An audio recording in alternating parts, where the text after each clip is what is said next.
जी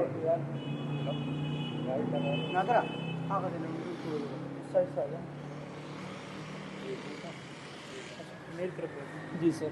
अपना नाम बताइएगा, ये बताइए कि वाक़या क्या हुआ है सारा तरफ। मेरा नाम मोहम्मद कासिम है। ये जो मेरी बेटी है इसका नाम कलसूम है। ठीक है। ये वाक़या तकरीबन 12 बजे हुआ है।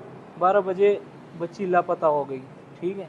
फिर जब घर वालों को पता चला कि बच्ची तो है नहीं, घर पे नहीं आ रही, तो वो ढूंढने चले गए। छोटा भाई है वो बाहर निकल गया, और मतलब जो 3 भाई है ना छोटे, वो ढूंढने लगे मोहल्ले में, मस्जिदों में ऐलानात वगैरह करवाए।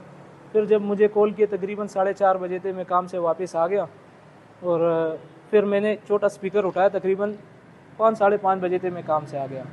छोटा स्पीकर उठाया और मोहल्ले में घूमने लगा। उस पर वो रिकॉर्डिंग, हाँ, ऐलानात वगैरह जो पश्तो में थे, अपना मोहल्ला है ना। तो जैसे ही मोबाइल में चार्ज ख़त्म हो गया और स्पीकर में वापस जैसे आया, मगरिब का टाइम था, नमाज हो चुकी थी, और जैसे ही गली के अंदर दाखिल हो गए तो घर के पास रश था। मैंने मालूमात की कि भाई क्या हुआ, रश क्यों है।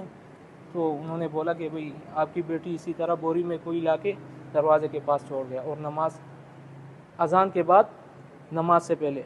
ये इलाका कौन सा है आप लोग? ये लांडी अस्पताल चुरंगी, मुस्तफ़ा मस्जिद गली नंबर 4, इधर ही है, रेडी रोड। ठीक है। तो बच्ची की उम्र कितनी है? बच्ची की उम्र 2.5 साल है। ये लापता जी कब सर। से थी, थोड़ा सा बताएं। ये 12 बजे से लापता थी।